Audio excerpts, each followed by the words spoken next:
La caza de izquierdistas y de ciudadanos vinculados con el Partido Comunista fue la obsesión de un senador estadounidense en los años 50.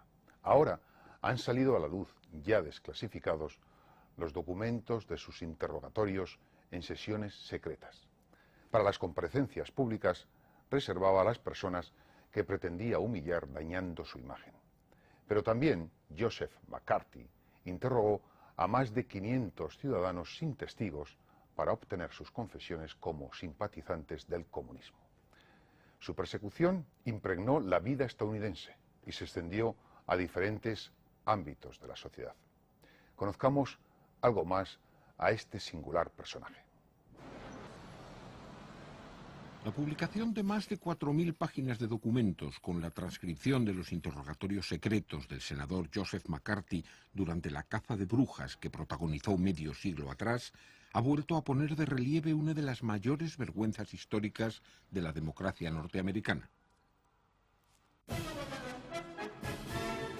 La victoria de los aliados sobre el eje fascista en la Segunda Guerra Mundial invitaba al optimismo de una sociedad liberal.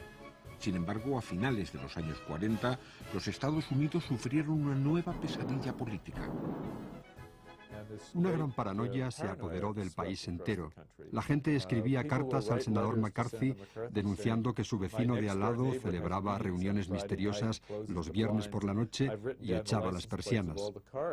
Luego resultaba que el vecino de al lado lo que organizaba eran partidas de póker con sus amigos. El principal responsable fue un oscuro abogado que pretendió convertirse en campeón del patriotismo y acabó haciendo el mayor daño a la mentalidad crítica y al espíritu liberal de los que América se enorgullecía como base de su sistema democrático.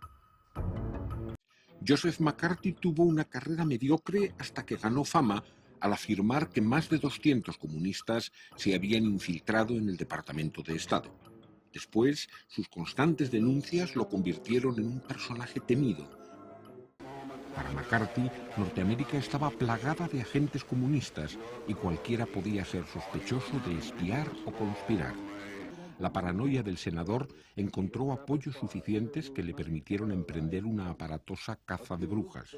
Para ello, reactivó una efímera comisión de actividades antiamericanas de 1938 y contó con la ayuda del poderoso director del FBI, Edward Hoover.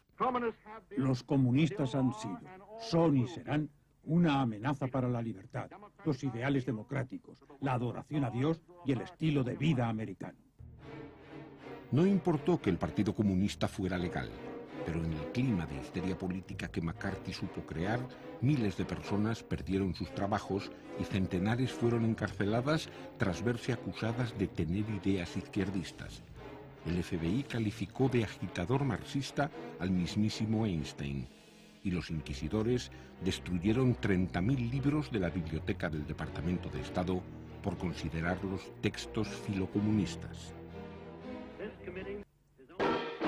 McCarthy prefirió buscarlos donde más resonancia política podía lograr, en la industria del cine, y la lista de citaciones ante el Comité de Actividades Antiamericanas se confeccionó como si se tratara del reparto de una superproducción de Hollywood. Algunos de los actores de moda, como Gary Cooper o Robert Taylor, disfrutaron interpretando el papel de salvapatrias que combatían al enemigo ideológico. ¿Cree usted que es aconsejable que el Congreso decrete la ilegalidad del Partido Comunista en los Estados Unidos?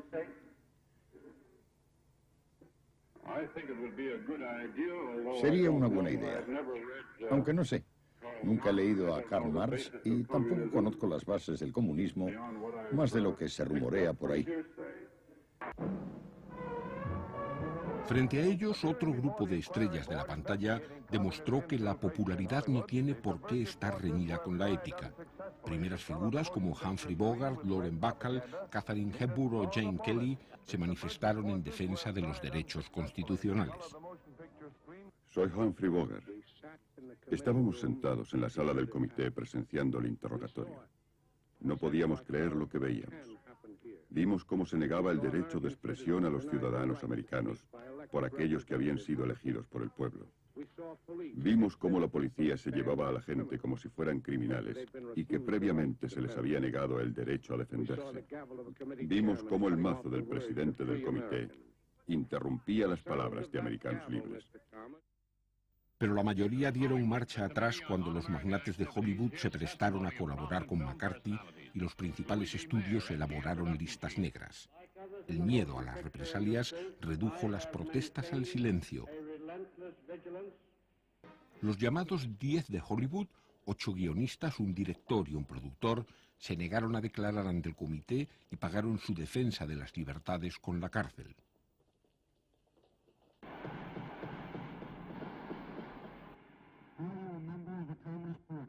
¿Es usted miembro del Partido Comunista o lo ha sido alguna vez?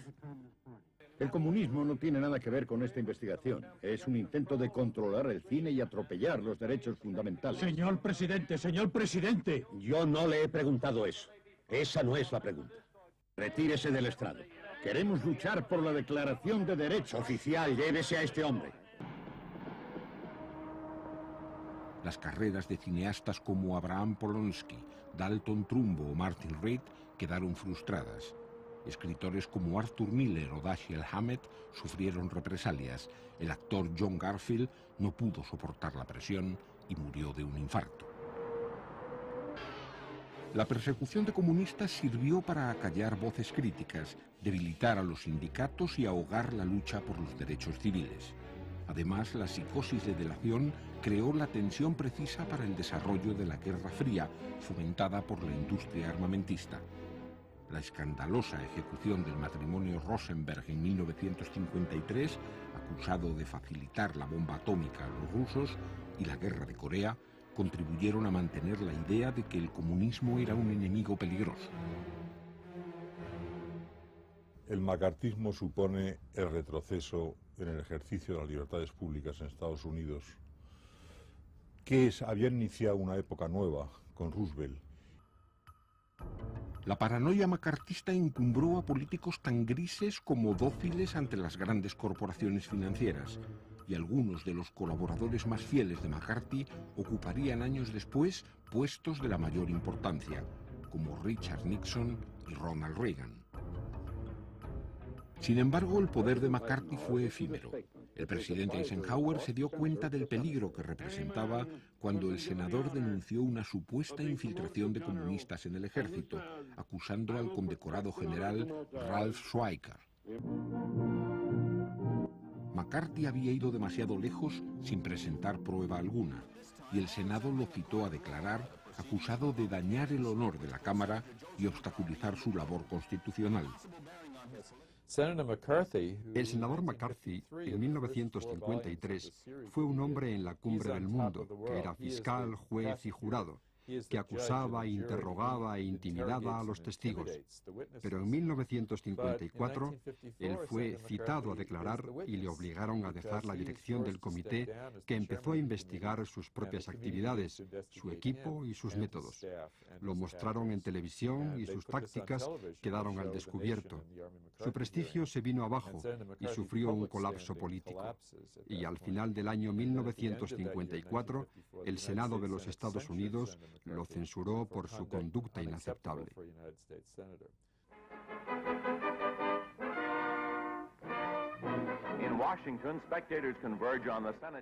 Era la primera vez que el Senado reprobaba a uno de sus miembros, y Joseph McCarthy quedó apartado de la política, deshonrado y humillado.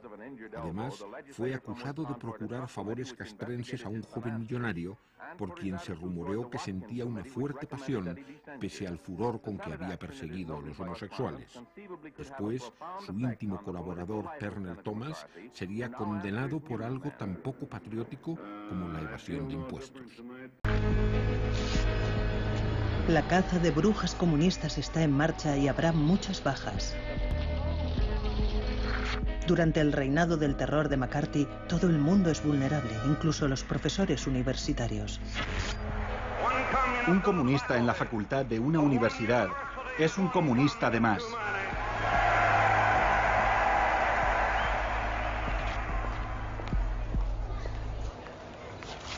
Los poderes establecidos contra mí eran ejercidos por idiotas y la caza de rojos no desafió mis creencias, desafiaba mi libertad.